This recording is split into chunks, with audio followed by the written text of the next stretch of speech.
Our next speaker is Dr. Wu.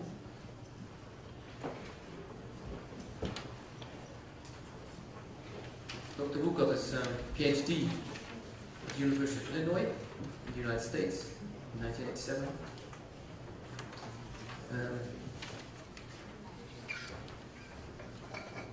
He's currently working at the Division of Breeding and Genetics of the Livestock Research Institute in the area of animal breeding and conservation. He will explain the networking system of for marker-assisted selection in pig breeding in Taiwan.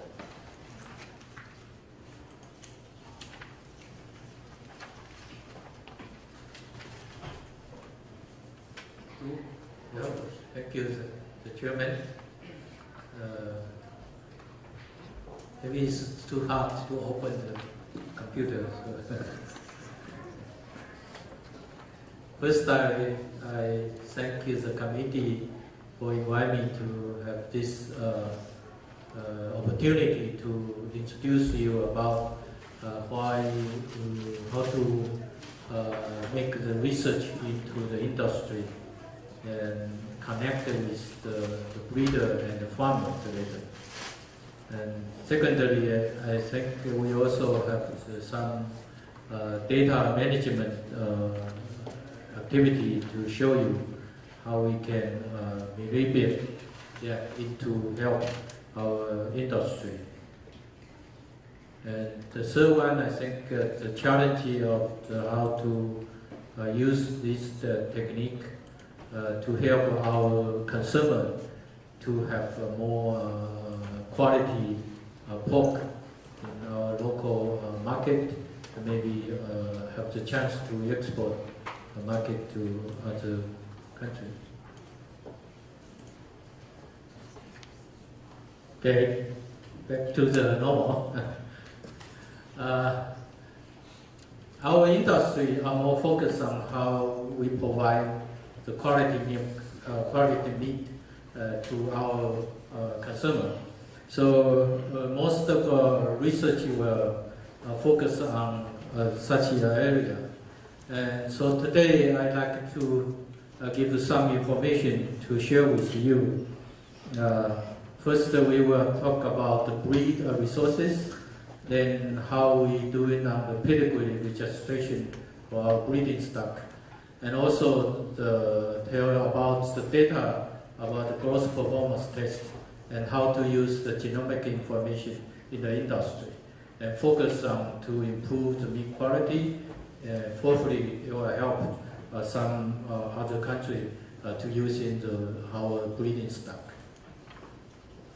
And we also had the website to help our local farmer breeder to get the knowledge or information online. But also, we also have the English version to help the people from outside to know what we are doing in the pig breeding program.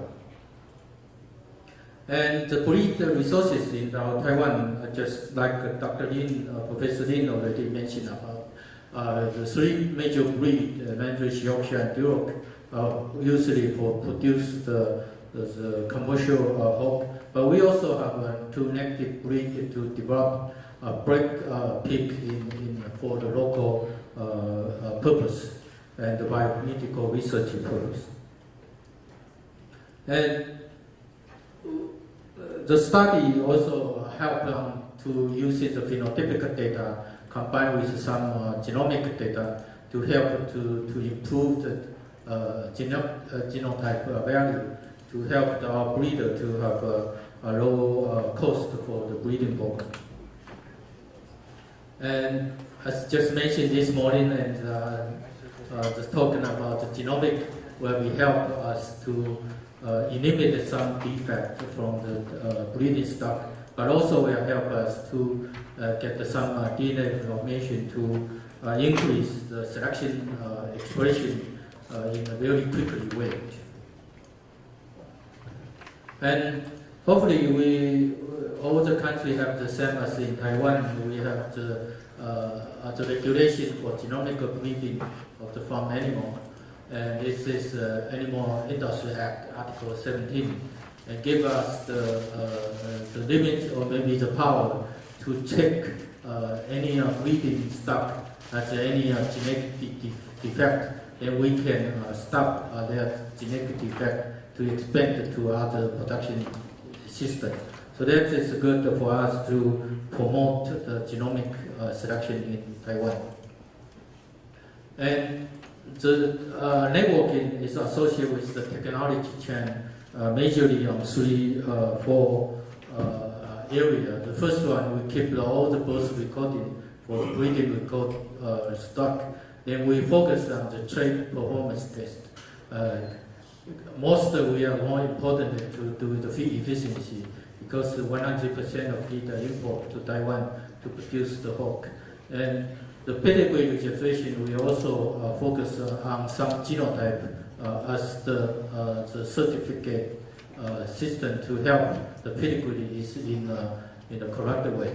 Then we have the auction for the breeding stock in the station and the context auction. So they show up the real animal to the buyer. And give you some data about the pedigree registration since 1971 to 2013. We have all the database include 11 breeds. 3 major breeds is Yorkshire, Landrace, and Duroc. But we also have some breed for only research, maybe also for the miniature breed, in order to make the farmer to have a pedigree management. And take this into account. The breed point here is we try to make sure the breeding stock still maintain the same population for our pig production since 1997. And there we set up 5,000 head must be pedigree registration in order to maintain enough breeding genetic resources for our country. Then look like it's right on the edge. And before the genetic selection or the marker assisted selection, we are using the selection index by using 3 traits, take into the economic value into the selection index. The first selection index we was adopted from Iowa State University for the breed progeny test. Then later on, we started to count our economic factor on the growth rate and the feed efficiency, and even the carcass value. So we changed that value to more adopt our production system by increase the more back-fed portion. And later on, we started to think that the Landrace and Yorkshire should be different from the Duroc, and so we set up 2 different types of the selection goal. For Landrace Yorkshire, we are more focused on the average daily gain and feed efficiency. Because those females are kept in the farm for a whole year, and they will eat more feed than the Duroc itself. So we more focus on the feed efficiency of the female line. And we also have a strategy plan for every 10 years. And for example, in 1975, we started to have a performance test. At that time, the feed efficiency from the 40 kilo to 100 kilo body weight is a 3.17 kilo of feed per kilo of the body weight gain. But after that, we are 2005, we cut them, we lowered down to 2.8, and so we are trying to get 1.8 at the feed efficiency in the near future. Our best record is 1.51, and this bull has feed efficiency is the highest in the record of our database. And we also use the 5 months body weight as the checkpoint. The body weight at the 5 months old must be reach 110 kilos. So at this situation, we also have the number of the animal can reach 5 months old in 5%. So our breeding performance test, more than 50% can be reached 110 kilo by 150 days in our growth performance test. So growth rate it can be faster in our breeding stock. And we also take this as the index. If the animal can be off test at 150 days, what's the 70-day body weight? We find out those animals can be reached more than 30 kilo body weight at the 70th day of age. And so after that, the average daily gain most of more than 1 kilo per day. And the back fat thickness look like it's now be fatter, thicker than we expect. And the feed efficiency also is a very good performance compared to the slow grower. Age at 110 kilo of the body weight, we are expected to be less than 140 days. That was as we expect. So with those kind of data, and the bull was auctioned in the price, and most sold the price is more than 44,000, and that's if you divide out $30 per United States dollar, that is more than 1,000 or 1,200 US dollars per bull. And we always talk with our farmer. The limit is gene expression, so you must be through the genetic selection. You cannot use just conditionally or nutritionally to change their way. So we focus on meat percentage. But we also focus on the pork quality by not have the PSE pork, because that is not good for us cooking culture. Our cooking culture more water boil culture, because the consumer buy 1 kilo and after cook, and then only 70% of meat left. I think this PSE meat is not good. So we try to adapt the information from the genomic data and focus on maybe on chromosome 1 and also on the XY chromosome, and to see the difference. And we adopt some genetic action in the performance test station.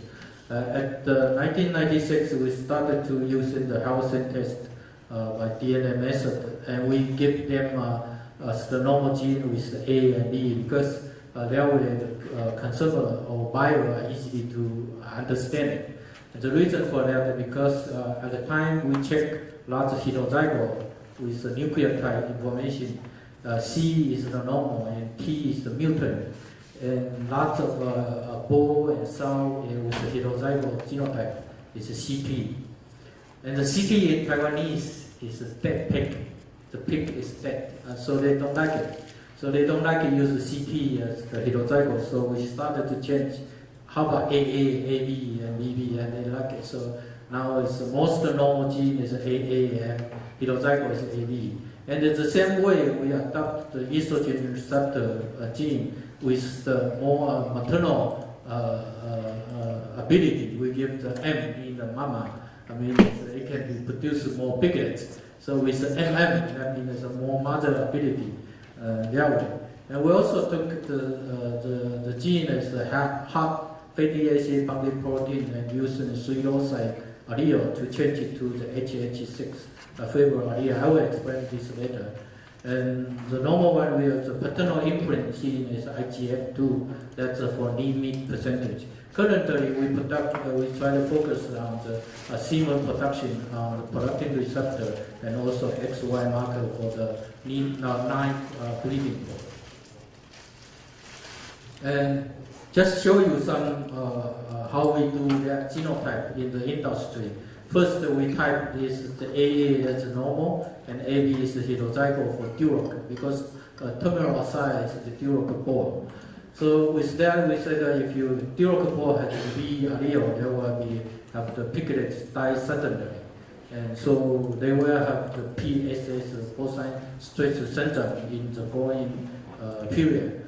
And so that way the frequency or low down, and compared to the auction price at the beginning, maybe only a few thousand Taiwan dollar difference. And after a few years, we promote that they become at least more than $10,000 difference. And finally, we decide we will not allow any heterozygote gene of a bull to be auctioned.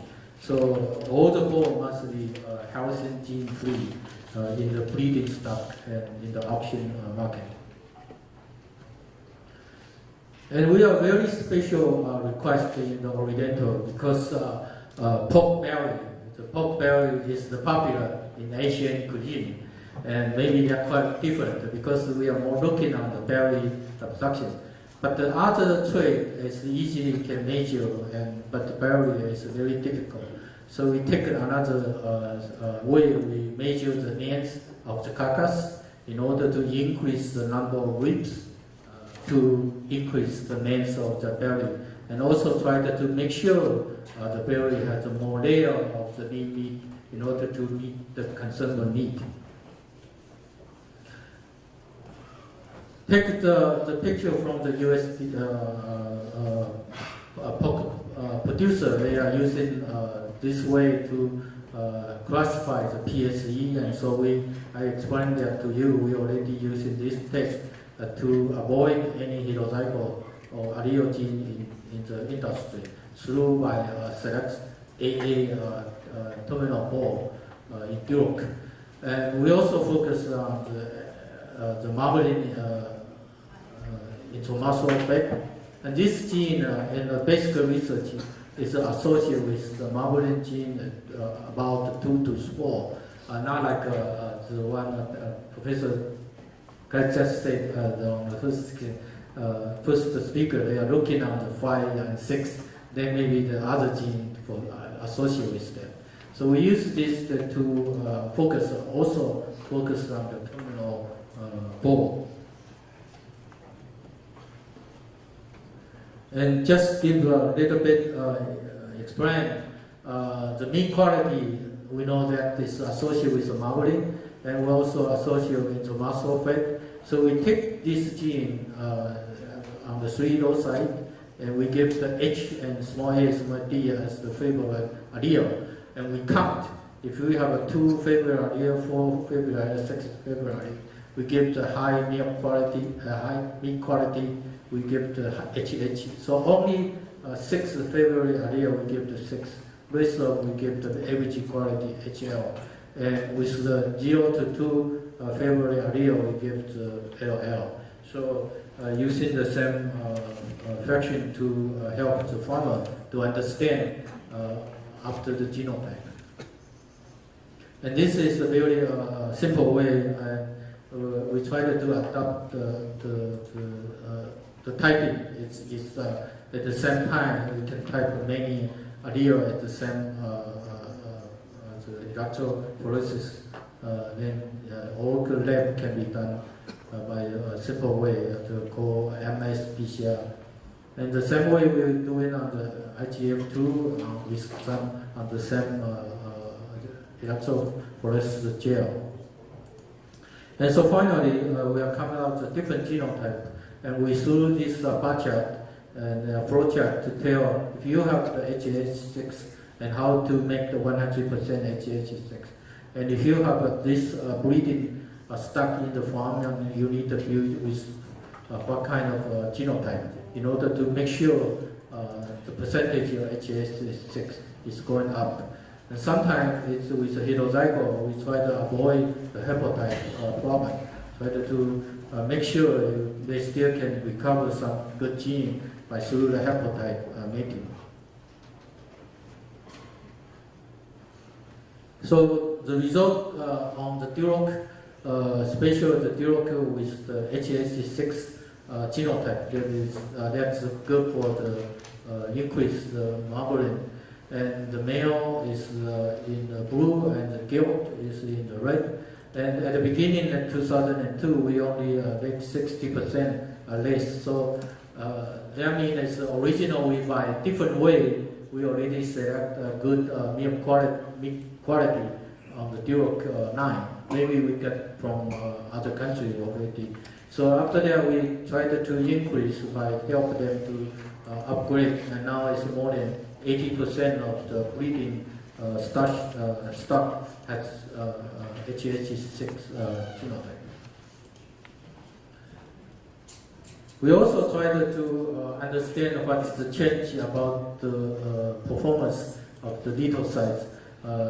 For example, here since 1988 and up to 2000, we are using the online system, so this data will be online.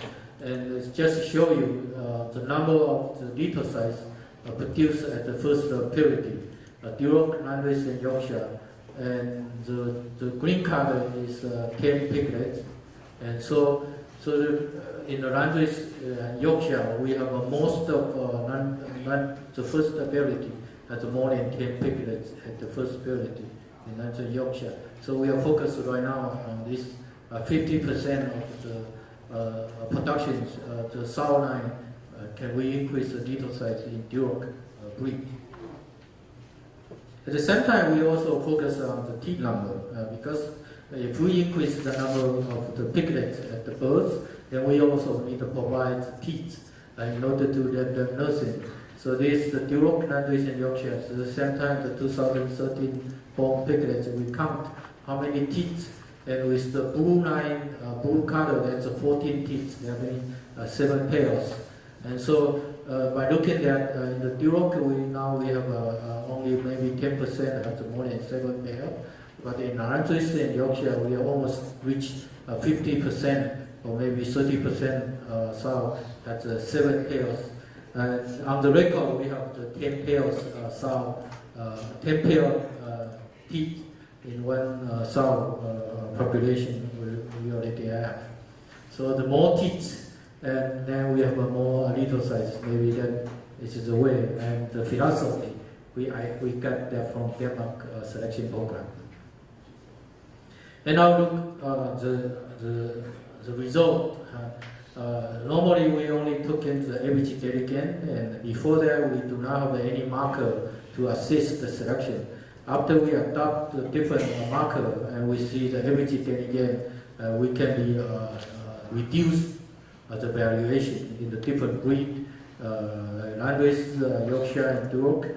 And so after that, we remove the PSV gene, then we can increase the average delegate. Then we started to select the reproductive trait and also the anemia trait and muscle IMF, the marbling trait, and we continue to increase the growth trait, the average delegate. Now we are trying to get more on the 9 breeding.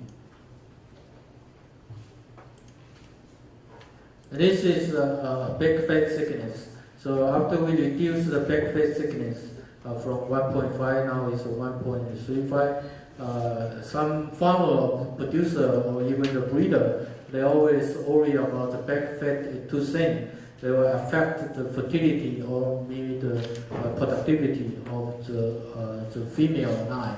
So we later on we release some straight by in the selection index. So we come back with the about 1.3 back fat for the breeding line. And the feed efficiency, that is the way we try to get the more stabilized. Before the take out the halogen gene, sometimes we have good, sometimes we have bad, because there's so many interactions between the genetic and the environment.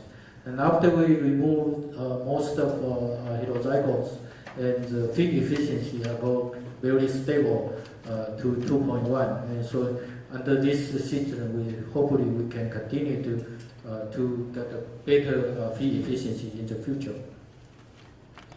Excuse me? Hi? Finish? Yes, it's the end. And so this is the result. Any pig breeding stock must be genotype. Now we have more than 60% genotype in the pedigree registration. So looking at the potential and opportunity and challenge, And so we are not looking at the feed efficiency, but we're also looking at the total sperm count per collection. So we are looking at the high sperm count boar in the future. And so in the conclusion, we try to set, if you wish through the marker assisted selection, actually we resist on the wire-based pedigree registration. So that based on that, we have a very good growth performance test to adjust our breeding development. In the future, we try to get balance with such kind of system to focus on more economical trade, especially on the meat quality, and hopefully we can work with other countries together to have a better meat quality in the future. Thank you very much.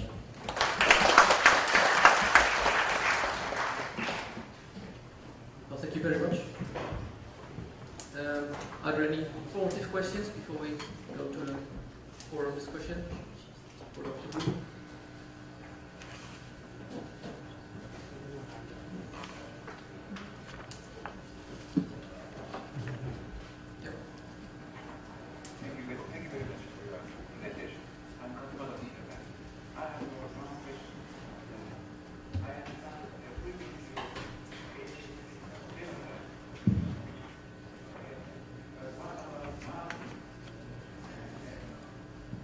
Feed efficiency, I mean the consequence of the higher frequency of HH6 genotype, the effect of these consequences on the marble score and feed efficiency. Okay, the frequency going up is only Duroc. And so by looking at the terminal side, actually they have increased the marbling score on the slaughterhouse. So for the two-way or three-way LYD hook or LD hook, and most slaughterhouse now is appreciated. And by selecting that in the Duroc line, we did not reduce the effect of the feed efficiency improvement, but also did not affect anything on the average daily gain in the Language and Yorkshire. So even we have the marker, but we do not use that for the Language and Yorkshire, only in the Duroc. Thank you very much.